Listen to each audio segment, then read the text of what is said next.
नमस्कार, मैं सुभाषिनी कुमार।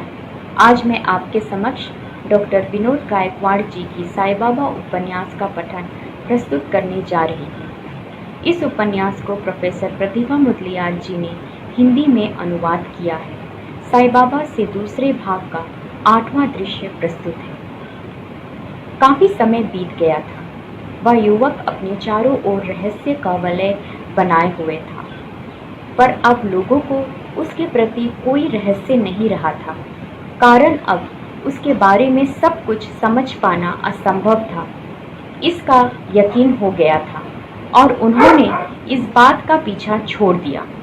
पर सुरंग में जलते दीपकों को देखकर उस युवक के देवत्व के प्रति उनके मन में कोई आशंका रही ही नहीं। उसकी महानता वे जान गए थे और इस कारण उसके प्रति उनकी श्रद्धा भक्ति दिन ब दिन बढ़ रही थी। यह फकीर वही भी कहीं भी कभी भी घूमता रहता, कभी बीच ही में गायब होता। महीनों उसका आता पता नहीं लगता, फिर अकस्मात प्रकट होता। पर जब भी वह अदृश्य हो जाता, लोग बेचैन हो जाया करते, चिंता करने लगते। फिर जब नजर आता तो संतुष्ट होते। एक दिन उसने एक कुदाली मंगवा ली और वह वहां की जमीन खोदने लगा। दिन भर खट कर वहां अच्छी सी क्यारियां बनाने लगा। लोग इकट्ठा हो गए। यह क्या कर रहे हो? किसी अनुभवी आदमी ने पूछा।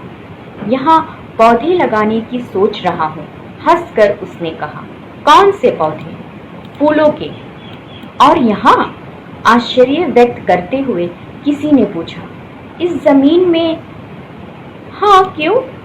अरे ये जमीन उपजाऊ नहीं है, यह बंजर जमीन है, पथरीली है, यहाँ कोई पौधा खिलेगा नहीं। फिर तुम चाहे जितना पानी सींचो या खाद डालो। एक अनुभवी बुजुर्ग ने अपने अनुभव के आधार पर अपने विचार बताए। सुनिए, यह धरती कभी किसी को नाराज नहीं करती। ये जमीन चाहे अनुपजाऊ, पथरीली या रेतीली क्यों ना हो, पर है तो भूमाता ही ना। उसके पेट में क्या नहीं है? हरी, हीरे, रतन, मणिक, जल, अग्नि। इतना ही नहीं, जीवों का जो रहस्य है वह भी इसी में है। कारण हमारा इन पेड़ पौधों का, पशु पक्षी सबका जन्म इसी माटी से हुआ है। हमारा अंत भी इसी माटी में ही होने वाला है। माटी की देह में प्राण फूंक कर उसी ने ही यहाँ भेजा है। उसी से हमें मांगना है। आप देखते रहिए, यहाँ सुंदर बगीचा खिलेगा। उसकी बातों में एक लय थी, इस कारण सुनने वाले नाग की तरह डोलते रहे। उसकी बातें इतनी अच्छी और सीधी सादी होती कि सीधे हृदय को छू जाती। वह बुजुर्ग बोला, बच्चे, तुम्हारे लिए क्या असंभव है? जो तुम मन में लाओगे कर दिखाओगे। तुम्हारी मनुष्य देह देखकर हम खामखा या समझ लेते हैं कि तुम हम में से ही कोई एक हो। तुम्हारा ऊंचा स्तर भले भूल जाते हैं। अग्नि के उदार से जल निकलने की अद्भुत ताकत जिसमें है, उसे धरती से 4 पौधे पैदा करना बच्चों का खेल है। करो करो करो, जो करोगे वही ठीक भी होगा। वह बूढ़ हंसा, फिर वह वहां से चला गया। कहाँ गया किसी को नहीं पता। उसके पीछे पीछे घूमते रहना किसी के लिए संभव नहीं था। कुछ लोगों ने प्रयास करके देखा था, पर वे हार गए थे। किसी झाड़ी की आड़ में वह चला जाता और फिर उसका अता पता भी नहीं चलता। जब वह लौटा तो उसके हाथ में फूलों के ताजा पौधे थे। उनके नीचे जड़ों में से उसने गीली मिट्टी के गड्ढे बनाए रखे थे। फिर वह गांव के दूसरे छोर पर गया। वहां वामन तात्या का मकान था। वामन तात्या मिट्टी के घड़े बनाता था। उसके हाथ में भी कलाकारी थी। वह कई प्रकार के घड़े बनाता था। धूप में सूखने के बाद वह उनको आवा में अच्छी तरह से पकाता था। इस इलाके में उसके जैसा कुम्हार और कहीं नहीं था। वामन तात्या पहिए पर कीचड़ पोत रहा था। उसकी नजर उस कुमार योगी पर पड़ी और वह तुरंत उठकर खड़ा हो गया। उसने फूटे मटके में से रखे पानी में हाथ धोए और हाथ पोंछते हुए आगे बढ़कर उसने बाबा को साष्टांग प्रणाम किया। तात्या उठो, आलभ्य लाभ। महाराज आप मेरे घर आए, मेरा सौभाग्य मेरे द्वार चले आए। आइए आइए, बैठिए बैठिए, बैठने के लिए कुछ बिछाता हूँ। तात्या हड़बड़ा गए। बोलिए महाराज, यह गरीब आपकी क्या सेवा कर सकता है? तात्या ने नम्रता से सवाल किया। तात्या, आपको गरीब कौन कहेगा भला? आप तो साक्षात माटी को ही आकार देते हैं। जो माटी सारे संसार को आकार देती है, उसे खुद आप आकार देते हैं। फूलों को मिट्टी के कारण रंग मिलता है, पर आप स्वयं मिट्टी को रंगते हैं। आप तो किस्मत वाले हैं। इंसान माटी से ही पैदा होता है, पर थोड़ी जमा पूंजी इकट्ठा हो जाने के बाद उसी माटी को लतियाता है, किंतु आखिर वह माटी में ही मिल जाता है। किंतु आप इस सच्चाई के वाकिफ नहीं हैं। माटी से पैदा होने से लेकर अब तक आप अपनी तमाम जिंदगी इस माटी के साथ खेले में बिता रहे हैं। सच्चाई के इतने करीब भला कौन जा सकता है? आप गरीब नहीं हैं, बस आपकी अमीरी किसी को नजर नहीं आती।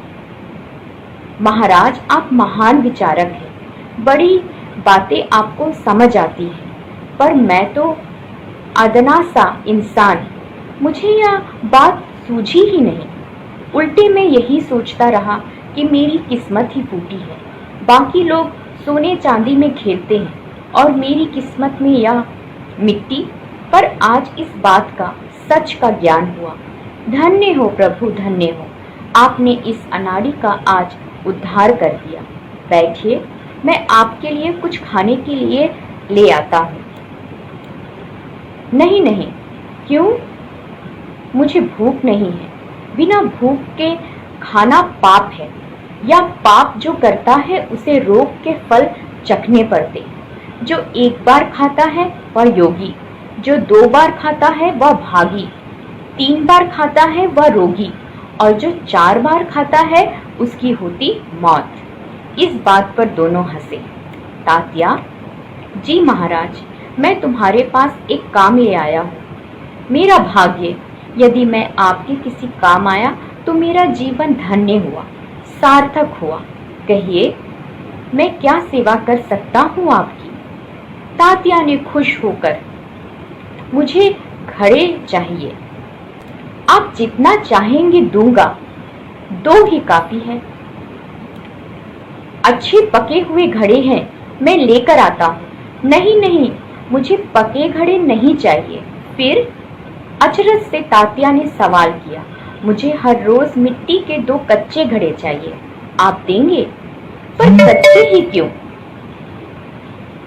उससे मेरा काम चल जाएगा। आप चिंता मत कीजिए, बस कल से घड़ों का बंदोबस्त शुरू कीजिए। ठीक? जी महाराज, निश्चिंत रहिए। और एक बात, मैं यह घड़े मुफ्त में नहीं लूंगा। मत मुस्कुराते हुए आवा पर एक नजर डालते हुए उसने कहा। नहीं नहीं, मैं प्रभु को यह घड़े कैसे बेच सकता हूँ? ना ना, या मुझसे नहीं होगा।